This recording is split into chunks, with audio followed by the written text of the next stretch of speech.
ಅಷ್ಟೇ big boss ಮನೆಯಿಂದ ಹೊರಗಡೆ ಬಂದಿರುವಂತಹ ಶಿಶಿರ್ ಶಾಸ್ತ್ರಿ ಅವ್ರು ನಮ್ಮ ಜೊತೆ ಇದ್ದಾರೆ. ನಾವು ಅವ್ರ ಹತ್ರನೇ ಮಾತಾಡಿ ಅವ್ರ ಎಕ್ಸ್ಪೀರಿಯನ್ಸ್ ಹೇಗಿತ್ತು ಅಂತ ಕೇಳೋಣ. ಹಾಯ್, ಗ್ಯಾರಂಟಿ ನ್ಯೂಸ್ಗೆ ಸ್ವಾಗತ. Big boss journey overall ಆಗಿ ಹೇಗಿತ್ತು? ಬಿಗ್ ಬಾಸ್ ಜರ್ನಿ ಒಂದು ಅದ್ಭುತವಾದಂಥ ಎಕ್ಸ್ಪೀರಿಯನ್ಸ್ ನನಗೆ. ಯಾಕೆಂದರೆ 12 ವರ್ಷ ಸೀರಿಯಲ್ಸ್ ಸಿನಿಮಾಗಳು ಈ ಥರ ಮಾಡ್ಕೊಂಡು ಬಂದವನಿಗೆ ಎಲ್ಲರೂ ಪಾತ್ರವಾಗಿ ನನ್ನನ್ನು ಗುರುತಿಸ್ತಾ ಇದ್ರು. ಬಟ್ ಶಿಶಿರಾಗಿ ಗುರುತಿಸಿದ್ದು ತುಂಬ ಕಡಿಮೆ ಇತ್ತು. ಬಟ್ ಶಿಶಿರ್ ಏನು ಅನ್ನೋದನ್ನು ಈ ಒಂದು 11 ವಾರ ನೋಡೋಕ್ಕೆ ಜನಕ್ಕೆ ಸಿಕ್ತು. ಸೊ ಅದ್ರ ಬಗ್ಗೆ ತುಂಬ ಖುಷಿ ಇದೆ.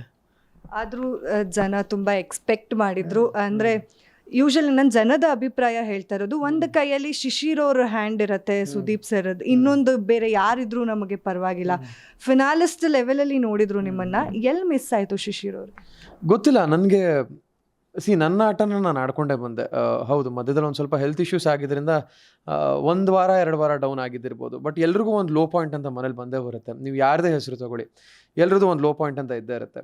ಸೊ ಆ ಲೋ ಪಾಯಿಂಟ್ ಎಲ್ಲೋ ಎಲಿಮಿನೇಷನ್ವರೆಗೂ ಬಂದ್ಬಿಡ್ತಾ ಅನ್ನೋದೊಂದು ಭಯ ಆಗಿತ್ತು. ಬಟ್ ಅದೆಲ್ಲದನ್ನು ಮೀರಿ ಈ ವಾರ ಬೌನ್ಸ್ ಬ್ಯಾಕ್ ಆಗಿದ್ದೆ ನಾನು. ಪ್ರತಿಯೊಂದು ಟಾಸ್ಕ್ನು ನಾವು ಗೆದ್ದಿದ್ವಿ. ಈ ವಾರ ನೋಡಿದ್ರೆ ನೀವು ಬೇರೆ ಟೀಮ್ ಅವ್ರು ಒಂದು ಟಾಸ್ಕು ಗೆಲ್ಲಕ್ಕೆ ಬಿಡಲಿಲ್ಲ. ಆ್ಯಂಡ್ ನಾಮಿನೇಷನ್ಸ್ ಅಂತ ಬಂದಾಗ ಕೆಲವೊಬ್ರಿಗೆ ಏನೇನು ನೇರವಾಗಿ ಹೇಳಬೇಕಾಗಿತ್ತು ಅದನ್ನು ತುಂಬ ನೇರವಾಗಿ ಹೇಳ್ದಂಥ ವಾರ ಇದು. ಬಟ್ ಇದೇ ವಾರ ಹೊರಗಡೆ ಬರ್ತೀನಿ ಅನ್ನೋ ತುಂಬ ಅನ್ಎಕ್ಸ್ಪೆಕ್ಟೆಡ್ ನನಗೆ. ಹಾಗೆ ನಾವು ಇನ್ನೊಂದು ಗಮನಿಸ್ಬೋದಂದ್ರೆ, ನೀವು ಹೊರಗಡೆ ಬಂದರೆ ಇಫ್ ನೀವು ಸೋಷಿಯಲ್ ಮೀಡಿಯಾನ ಅಥವಾ ಎಲ್ಲಾದರೂ ಹೊರಗಡೆ ಜನದ ಅಭಿಪ್ರಾಯ ತಿಳ್ಕೊಂಡಿದ್ರೆ, ಹೋದ ಸೀಸನ್ಗೆ ಕಾರ್ತಿಕ್ನ ಈ ಸೀಸನಲ್ಲಿ ನಿಮ್ಮನ್ನ ಕಂಪೇರ್ ಮಾಡ್ತಿದ್ದಾರೆ. ಅಂದರೆ ಮೊದಲನೇ 3 ವಾರ ಹೇಗೆ ಕಾರ್ತಿಕ್ ಅವ್ರು ಲೋ ಆಗಿದ್ರು, ಶಿಶಿರ್ ಅವರು ಹಾಗೆ ಇದ್ರು. ಸೊ ಕಾರ್ತಿಕ್ ಅವ್ರು ವಿನ್ ಆಗಿದ್ದಾರೆ. ಸೊ ಈ ಸಲ ಶಿಶಿರ್ ಅವ್ರು ವಿನ್ ಆಗ್ತಾರೆ ಅಂತ ಎಲ್ಲೋ ಅವ್ರ ಅಂದರೆ ಆಸೆನ ನಿರಾಸೆ ಮಾಡಿಬಿಟ್ರೇನೋ ಅನ್ಸಲಿಲ್ಲ? ಇಲ್ಲ, ಖಂಡಿತ ನನಗೆ ಹೌದು, ಆಡಿಯನ್ಸ್ ಏನು ಎಕ್ಸ್ಪೆಕ್ಟೇಷನ್ ಇಟ್ಕೊಂಡಿದ್ರು ಅದಕ್ಕೆ 100% ಕೊಡೋ ಪ್ರಯತ್ನ ಒಳಗಡೆಯಿಂದ ನಾನು ತುಂಬ ಮಾಡಿದ್ದೆ. ಬಟ್ ಆಸೆ ನಿರಾಸೆ ಮಾಡಿದ್ರೆ ಫಸ್ಟ್ ಆಫ್ ಆಲ್ ಸಾರಿ, ಬೇಜಾರು ಮಾಡ್ಕೋಬಿಡಿ. ಆ್ಯಂಡ್ ನಾನು ಹೊರಗಡೆ ಬಂದು ನೋಡಿದಾಗ ಪ್ರತಿಯೊಬ್ಬರು ಪಾಸಿಟಿವ್ ಆಗಿ ಹೇಳ್ತಿದ್ದು ತುಂಬ ಖುಷಿ ಆಯ್ತು ನನಗೆ. ಯಾಕೆಂದರೆ ಹೊರಗಡೆ ಬಂದಿದ್ದು ತುಂಬ ಬೇಜಾರಾಯಿತು ಅಂತ ಎಲ್ಲರೂ ವ್ಯಕ್ತಪಡಿಸ್ತಿದ್ರೆ ಹೊರತು ಇವನು ಸದ್ಯ ಬನ್ನಪ್ಪ ಅಂತ ಯಾರೂ ಹೇಳಿದ್ದು ನಾನು ನೋಡಲಿಲ್ಲ. ಬಟ್ ಫಿನಾಲೆವರೆಗೂ ಇರಬೇಕಾಗಿತ್ತು. ಆ ಎಲ್ಲ ಕೇಪಬಿಲಿಟೀಸು ನನಗಿತ್ತು. ಬಟ್ ಎಲ್ಲೋ ಏನಾಯಿತು ಅನ್ನೋ ಕ್ಯಾಲ್ಕುಲೇಷನ್ಸ್ ನನಗಿನ್ನೂ ಗೊತ್ತಾಗಲಿಲ್ಲ ಬಂದೆ. ಇಡೀ ಬಿಗ್ ಬಾಸ್ ಜರ್ನಿನ ನೋಡಿದ್ರೆ ಸ್ಟಾರ್ಟಿಂಗಲ್ಲಿ ಕ್ಯಾಪ್ಟನ್ಸಿಯಲ್ಲಿ ಎಡುತ್ತಾರೆ. ಬಟ್ ನೀವು ನೋಡಿದ್ರೆ ಅದ್ಭುತವಾಗಿ ನಡ್ಸ್ಕೊಂಡು ಹೋದ್ರಿ ಆ ಕ್ಯಾಪ್ಟನ್ಸಿನ. ಆದರೂ ಯಾಕೆ ವರ್ಕೌಟ್ ಆಗಿಲ್ಲ? ಬಿಕಾಸ್ ನೀವು ಐಶ್ವರ್ಯ ಜೊತೆ ಜಾಸ್ತಿ ಕಾಣಿಸ್ಕೊಳ್ತಾ ಇದ್ದಿದ್ದು ಏನಾದರೂ ಒಂದು ಕಡೆ ರೀಸನ್ ಆಗ್ಬಿಡ್ತಾ? ಆ್ಯಕ್ಚುಲಿ ಐಶ್ವರ್ಯ ಜೊತೆ ಜಾಸ್ತಿ ಕಾಣಿಸ್ಕೊತಿದ್ದೆ ಅನ್ನೋದಕ್ಕಿಂತ ಐಶ್ವರ್ಯ ಮತ್ತು ಮೋಕ್ಷಿತಾ ಜೊತೆ ನನಗೆ ಒಂದಷ್ಟು ಮೋಟಿವೇಟ್ ಆಗೋದಕ್ಕೆ ಒಂದಷ್ಟು ವಿಷಯಗಳಿರ್ತಾ ಇತ್ತು. ಸೊ ಹಾಗಾಗಿ ನಾವು 3 ಜನ ಒಟ್ಟಿಗೆ ಇರ್ತಾ ಇದ್ವಿ. ನಾವೆಲ್ಲರೂ ಆಟನ ಬಿಟ್ಟು ನಾವು ಬರೀ 3 ಜನ ಇರ್ತಾ ಇರಲಿಲ್ಲ. ಫಾರ್ ಎಕ್ಸಾಂಪಲ್, ಎಲ್ಲಿ ನಾನು ಲೋ ಆಗ್ತಿದ್ದೆ ಅಲ್ಲಿ ಐಶು ತುಂಬ ಚೆನ್ನಾಗಿ ಮೋಟಿವೇಟ್ ಮಾಡಿದ್ದಾರೆ ನನ್ನ. ಒಂದು ಎಕ್ಸಾಂಪಲ್ ಹೇಳಬೇಕು ಅಂದರೆ, ಜೋಡಿ ಟಾಸ್ಕಲ್ಲಿ ಚೈತ್ರನ್ ಜೊತೆ ಆಡಬೇಕಾದ್ರೆ ಟ್ರಂಪ್ ಕಾರ್ಡ್ ವಿಷಯ ಬಂತು. ಬೆಲ್ಟೆಲ್ಲ ಕಿತ್ತಾಕ್ದೆ, ಜಗಳ ಆಡಿದೆ, ನಾನು ಆಡಲ್ಲ ಈ ಟಾಸ್ಕ್ನ, ಏನಾದರೂ ಆಗಲಿ ಅಂತ ಹೇಳಿದೆ. ಬಟ್ ಅಲ್ಲಿ ಮೋಟಿವೇಟ್ ಮಾಡಿ ನನ್ನನ್ನು ಆಡಂಗೆ ಮಾಡಿದ್ದೆ ಐಶ್ವರ್ಯ. ನೀನು ಹೋಗಿದ್ದು ಉದ್ದೇಶ ಏನು? ನಿನ್ನ ಜನ ಹೊರಗಡೆ ನೋಡ್ತಾ ಇದ್ದಾರೆ, ನೀನು ಏನಕ್ಕೆ ಆಡೋಕ್ಕೆ ಬಂದಿದ್ಯಾ, ಫಸ್ಟ್ ಅದನ್ನು ತಲೆಯಲ್ಲಿ ಇಟ್ಕೋ, ಇದನ್ನೆಲ್ಲ ಬಿಟ್ಟಾಕು, ನೀನು ಹೋಗಿ ಆಡು ಅಂತ ಮೋಟಿವೇಟ್ ಮಾಡಿದ್ದೆ ಐಶ್ವರ್ಯ. ಸೊ ಈ ಥರ ಅವ್ರು ಲೋ ಆಗಿದ್ದಾಗ ನಾನು ಮೋಟಿವೇಟ್ ಮಾಡ್ತಾ ಇದ್ದೆ. ಸೊ ಈ ಥರ ಇಬ್ಬರು ಬ್ಯಾಲೆನ್ಸ್ ಮಾಡಿಕೊಂಡು ಆಟನ ಆಡ್ತಾ ಇದ್ವಿ. ಸೊ ನನಗೆ ಎಲ್ಲೂ ಅವ್ರ ಜೊತೆ ಇದ್ದಿದ್ದರಿಂದ ನನಗೇನೋ ಆಯಿತು ಅನ್ನೋದು ನನಗೆ ಒಪ್ಕೊಳಕ್ಕೆ ನನಗೆ ಇಷ್ಟ ಇಲ್ಲ. ಹಾಗೆ ನಾವು ಇನ್ನೊಂದು ಗಮನಿಸ್ಬೋದು ಅಂತಂದರೆ, ಈಗ ಬಿಗ್ ಬಾಸ್ ಮನೆಯಲ್ಲಿ ತುಂಬ ಜನ ಕಂಟೆಸ್ಟೆಂಟ್ಸ್ಗೆ, ಮಂಜಣ್ಣಗಾಗಿರ್ಬೋದು ಅಥವಾ ಮೋಕ್ಷಿತಾ, ಗೌತಮಿ, ಎಲ್ರಿಗೂ ನೀವು ಕಿಚನ್ಗೆ ಸೀಮಿತ ಆಗಿದ್ದೀರಾ ಅಂತ ಅನ್ನಿಸ್ತಾ ಇತ್ತು. ಹೊರಗಡೆ ಜನಗೂ ಅದೇ ಅಭಿಪ್ರಾಯ ಬಿಲ್ಡ್ ಮಾಡ್ತಾ ಹೋಗ್ತಾರೆ. ಈಗ ಒಳಗಡೆ ಏನು ನಡೆಯುತ್ತೆ, ನಾವು ಹೊರಗಡೆ ಎಷ್ಟು ನೋಡ್ತೀವಿ ಅನ್ನೋದು ನಿಮಗೂ ಐಡಿಯಾ ಇರುತ್ತೆ. ಸೊ ಆ ಕ್ಯಾಲ್ಕುಲೇಷನ್ಸ್ ಎಲ್ಲಾದರೂ ರಾಂಗ್ ಆಯ್ತಾ ಅಂತ? ನೀವೇ ಹೇಳಿದ್ರಿ ಆ ಒಪಿನಿಯನ್ನ ಬಿಲ್ಡ್ ಮಾಡ್ತಾ ಹೋಗ್ತಾರೆ ಅಂತ. ಆ್ಯಕ್ಚುಲಿ ಬಿಲ್ಡ್ ಮಾಡ್ತಾ ಹೋದರು. ನಾನು ಕಿಚನನ್ನು ಏನಕ್ಕೆ ಚೂಸ್ ಮಾಡ್ತಾ ಇದ್ದೆ ಅಂದರೆ, ನನಗೆ ನನ್ನ ಎಲ್ಲ ಫ್ರಸ್ಟ್ರೇಷನ್ನು ತೆಗೆಯೋದಕ್ಕೆ ಒಂದೇ ಒಂದು ಆಪ್ಷನ್ನು ನನಗೆ ಅಡುಗೆ ಮಾಡೋದು. ನಾನು ಹೊರಗಡೆನೂ ಇದನ್ನು ತುಂಬ ಕಡೆ ಹೇಳಿದ್ದೀನಿ, ಬಿಗ್ ಬಾಸ್ ಮನೆಗೆ ಬರೋಕ್ಕೆ ಮುಂಚೆನೂ ಈ ವಿಷಯನ ಹೇಳಿದ್ದೀನಿ. ನನ್ನ ಸ್ಟ್ರೆಸ್ ಬಸ್ಟರ್ ಅಂದರೆ ಕುಕಿಂಗ್. ನನಗೆ ತುಂಬ ಖುಷಿ ಕೊಡೋವಂಥ ಜಾಗ ಅಡುಗೆ ಮನೆ. ಆ್ಯಂಡ್ ಬಿಗ್ ಬಾಸ್ ಮನೆಯಲ್ಲಿ ಪ್ರತಿಯೊಬ್ಬರು ಎಂಜಾಯ್ ಮಾಡ್ಕೊಂಡು ತಿಂತಿದ್ದೆ ನನ್ನ ಕುಕಿಂಗು. ಅದು ಎಲ್ಲೋ 2 ವಾರದಿಂದ ನಾಮಿನೇಷನ್ಗೆ ರೀಸನ್ ತೊಗೊಳಕ್ಕೆ ಶುರು ಮಾಡಿದ್ರು. ಅಂದರೆ ಹೌದು, ಅದನ್ನು ಒಪಿನಿಯನ್ಸ್ ಬಿಲ್ಡ್ ಮಾಡೋದಕ್ಕೆ ಮಾಡಿದ್ರು ಅಂತ ನನಗನ್ನಿಸ್ತು. ಬಟ್ ನನಗೆ ಅದ್ರ ಬಗ್ಗೆ ಎಲ್ಲೂ ರಿಗ್ರೆಟ್ಸ್ ಇಲ್ಲ.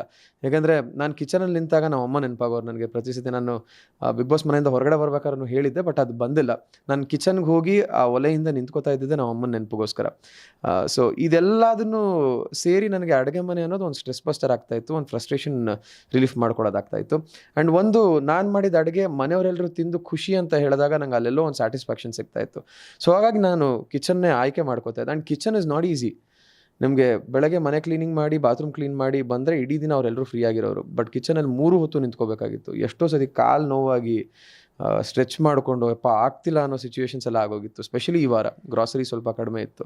So kitchen is not at all easy. ಮನೇಲಿ ಎಲ್ಲರೂ ಕಿಚನ್ ಅಂದರೆ ಬೇಡಪ್ಪ ಅನ್ನೋರು. ಅಂಥದ್ರಲ್ಲಿ ನಾನು ಹೋಗಬೇಕು ಅಂತಲೇ ಹೋಗ್ತಿದ್ದೆ ನಾನು. ಅದರಲ್ಲೂ ಮಂಜಣ್ಣ ಅವರು ನೀವು ಮಾಡಿದ ಅಡುಗೆನೆಲ್ಲ ತುಂಬ ಇಷ್ಟಪಟ್ಟು ತಿಂತಾಯಿದ್ರು. ಲಾಸ್ಟಲ್ಲಿ ಅವರು ನಿಂಗೆ ಕಿಚನ್ಗೆ ಸೀಮಿತ ಆಗಿದೆಯಾ, ಎಕ್ಸ್ಟ್ರಾಡಿನರಿ ಪರ್ಫಾರ್ಮೆನ್ಸ್ ಇಲ್ಲ ಅಂತ ಹೇಳ್ತಾರೆ. ಅಂದರೆ ಎಲ್ಲೋ ಒಂದು ಕಡೆ ನೀವು ವಾಯ್ಸ್ ಔಟ್ ಮಾಡ್ತಿಲ್ಲ ಅಂತ ಹೇಳ್ತಾರೆ. ಹೇಗೆ ಅನಿಸ್ತು ನಿಮಗೆ ಆ ಮೂಮೆಂಟಲ್ಲಿ? ವಾಯ್ಸ್ ಔಟ್ ಮಾಡೋ ಕಡೆ ವಾಯ್ಸ್ ಔಟ್ ಮಾಡಿದ್ರೇ ಒಬ್ಬ ವ್ಯಕ್ತಿತ್ವ ತುಂಬ ಎತ್ತರಕ್ಕೆ ಹೋಗೋದು ಅಂತ ನಂಬಿರೋನು ನಾನು. ಸುಮ್ಮನೆ ಮಾತಾಡ್ತಿದ್ರೆ, ಫಾರ್ ಎಕ್ಸಾಂಪಲ್ ಎಲ್ರಿಗೂ ಒಬ್ಬ ವ್ಯಕ್ತಿ ಮಾತಾಡೋದನ್ನು ಇರಿಟೇಷನ್ ಅಂತ ಹೇಳ್ತಿದ್ರು, ಮನೆಗೆ ಇರಿಟೇಷನ್ ಅನ್ನೋ ಪಟ್ಟ ಕೊಟ್ಟಿದ್ರು. ಸೊ ಎಲ್ಲಿ ಮಾತಾಡಬೇಕು ಅಲ್ಲಿ ಮಾತಾಡಬೇಕು ಅನ್ನೋದೇ ನನ್ನ ವ್ಯಕ್ತಿತ್ವ ಆಗಿತ್ತು. ಮೊದಲನೇ ವಾರದಿಂದನೂ ನಾನು ಅದನ್ನೇ ಮಾಡಿದ್ದು. ಇವಾಗ ಎಲ್ಲರೂ ಜಗದೀಶ್ ಅವ್ರ ಜೊತೆ ಜಗಳ ಆಡ್ತಿದ್ದಾರೆ ಅಂತ ನಾನು ನಿಂತ್ಕೊಂಡು ಜಗಳ ಆಡಿರಲಿಲ್ಲ. ಅದನ್ನು ತಡೆಯೋ ಪ್ರಯತ್ನ ಮಾಡಿದ್ದೆ ಹೊರತು ಅಲ್ಲಿ ನಾನು ರೈಸ್ ಮಾಡಿರಲಿಲ್ಲ ವಾಯ್ಸ್ನ. ಸೊ ಅದೇ ಥರ ಇದ್ದವನು ನಾನು. ಸೊ ಈ ಮಂಜಣ್ಣನ ಕಾರಣಗಳು ಪದೇ ರಿಪೀಟ್ ಆಗ್ತಾ ಹೋಯಿತು ಅಂತ ನನಗೆ ಯಾವಾಗ ಅನ್ಸೋಕ್ಕೆ ಶುರುವಾಯಿತು, ಆವಾಗಲೇ ನಾನು ಹೋದ ವಾರದ ನಾಮಿನೇಷನಲ್ಲಿ ನಾನು ವಾಯ್ಸ್ ಔಟ್ ಮಾಡಿದ್ದು. ನೀವು ಹೇಳ್ತಿರೋ ಕಾರಣಗಳಲ್ಲಿ ಒಪ್ಕೊಳ್ಳೋಕ್ಕಾಗಲ್ಲ ಅಂದ್ಬಿಟ್ಟು ತುಂಬ ನೇರವಾಗಿ ಅವ್ರಿಗೆ ಎದುರು ನಿಂತ್ಕೊಂಡು ಹೇಳಿದ್ದು. ಸೊ ನಾನು ನಂಬೋದು ಎಲ್ಲ ಅವಶ್ಯಕತೆ ಇದೆಯೋ ಅಲ್ಲಿ ಮಾತಾಡಬೇಕು ಅನ್ನೋದು. ಪ್ರತಿದಿನ ಎಲ್ಲದಕ್ಕೂ ಚಿಕ್ಕದಕ್ಕೂ ಮಾತಾಡ್ತಾ ಹೋದರೆ ಅದನ್ನೂ ರೀಸನ್ ತೊಗೋತಾರೆ.